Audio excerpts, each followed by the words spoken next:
Today, we are diving into the real story of Snow White and comparing it to the new 2025 movie version. Snow White is one of the most famous fairy tales, but did you know the original story is quite different from the versions we see today?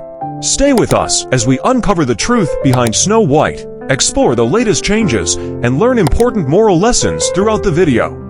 Let's begin. The real story of Snow White. The original Snow White story comes from the Brothers Grimm, who wrote it in 1812. It tells the tale of a beautiful princess with skin as white as snow, lips as red as blood, and hair as black as ebony. Her jealous stepmother, the evil queen, could not bear that Snow White was the fairest in the land. So, she ordered a huntsman to take Snow White into the forest and kill her. However, the huntsman took pity on her and let her escape.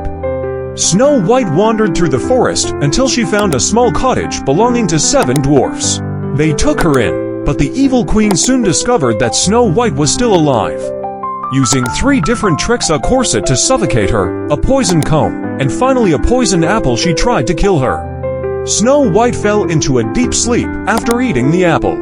In the original version, she did not wake up from a prince's kiss. Instead, the piece of poisoned apple dislodged from her throat when the prince's men accidentally dropped her coffin. She woke up, and in the end, the queen was punished severely. Changes in the 2025 Snow White movie. Now, let's look at the 2025 version of Snow White. This movie takes a fresh approach. One major change is that Snow White is portrayed as an independent and strong leader rather than waiting to be rescued by a prince. She is more involved in fighting against injustice and reclaiming her rightful place as queen. The evil queen's role has also been expanded to show more of her backstory, making her motivations more complex rather than just being jealous. The dwarfs in the story are now replaced by a group of outcasts who help Snow White develop leadership skills. The love story is not the main focus anymore. Instead, the movie emphasizes self-growth, bravery, and teamwork. Do you think changing classic fairy tales is a good idea? I believe we should not ruin the real story, because real is always beautiful. What do you think? Tell me in the comments.